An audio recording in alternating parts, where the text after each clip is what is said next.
ఐశ్వర్యం, ఈశ్వర అనుగ్రహం.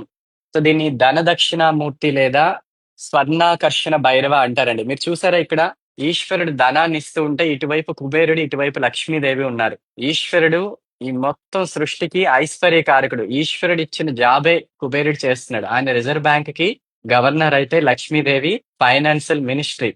మరి ఈయనెవరు? వీళ్ళందరిని నియమించిన ప్రైమ్ మినిస్టర్. మీ యొక్క వ్యాపార స్థలంలో ఈ ఫోటో పెట్టుకోండి. దీన్ని స్వర్ణాకర్షణ భైరవ లేదా ధనదక్షిణామూర్తి అంటారు. సో, ఈ ఫోటోని ఎప్పుడు కూడా మీరు ఉత్తరానికి పెట్టండి. ఎందుకంటే మనకున్న దిక్కుల్లో ఉత్తరానికి కుబేరుడు అధిపతి. ఉత్తర దిక్కుకి ఈ ఫోటో పెట్టుకోవాలి. ఉత్తర దిక్కుని పెట్టుకొని ఏ రూపాయి వచ్చినా కూడా మీరు ఏదైతే పొందుతున్నారో ప్రతి రూపాయి కూడా ఆయనకు ఒకసారి చూపించి మనసులో దానికి మనస్ఫూర్తిగా థ్యాంక్ యూ చెప్పుకొని మీ యొక్క మనీ బాక్స్ లో పెట్టేసుకోండి. ఇలా మీరు ఇది పెట్టుకుంటే చూసారు ఇక్కడ స్వర్ణాకర్షణ భైరవ అంటే బంగారం ఇస్తున్నట్టుగా ఉంది కదా.